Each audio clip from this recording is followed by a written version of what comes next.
everyone, welcome to Shell Sugar Rush. Welcome back if you've been here before. Today I'm going to be making these adorable little bunnies for Easter, and they are filled with cake. So if you enjoy things like this, stick around and watch me put them together. And if you haven't already, make sure you hit the subscribe button and the notifications bell so you'll be notified when I upload more videos like this. So let's get into it. Yeah, as soon as I saw these adorable bunny molds on Amazon, I knew I had to have them for Easter. So if you've seen me work with other molds in the past, you know I'm a big fan of cutting them apart. I just feel like that gives you better control over the mold when you don't have the whole thing in your hand at one time. So here I'm just taking my white chocolate and filling my bunny molds, and I filled it about a third of the way, and then just went around and made sure it was in all the little crevices and all the way around up to the edges, of course. And this mold actually has a little lip around the edge, which also makes it convenient and helps to keep the chocolate, inside where it should be. But I just filled the 4 and made sure I got a good coating, and then turned them upside down to set and popped them in the freezer. Now I pulled them out and just kind of took a look, and if I can hold them up and feel like I can see through them at all, then I feel like they need another coating. So that's what I did here. I just gave them a second coat just to give them a good strong structure, because I knew I was going to be filling them. So I'm putting them back in the fridge to set, and then pulling them out and putting some gloves on here because it's about to get messy. So I had some vanilla cake that I baked, and I just put some orange flavored buttercream in there. And this is what I'm going to be filling my bunnies with. And the flavor of this was actually outstanding.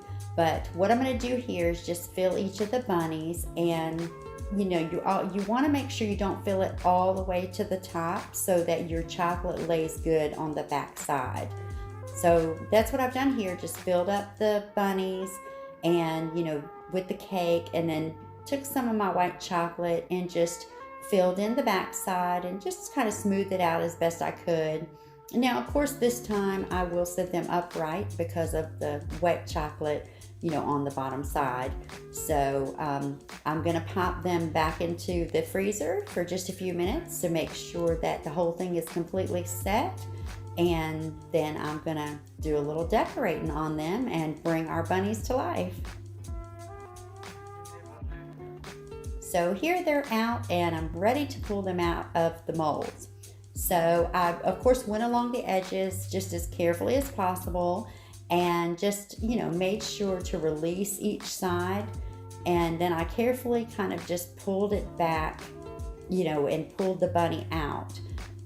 This was a little tricky because there's some with the ears and things, it was a little tricky to get the bunny out of the mold, but after that first one, of course, it did get a lot easier. And of course, here I've also prepared some black black colored chocolate, and also some pink chocolate for the decor that I'll be doing on the bunnies, for the eyes and the ears, and the tail and the mouth. So once I've got them all out of there, then I'm going to just start on that decor. And I pulled out a few brushes, but turns out I did use one initially to try and smooth out the chocolate, but it was smoothing itself out anyway, with the consistency of it. So worked out just fine.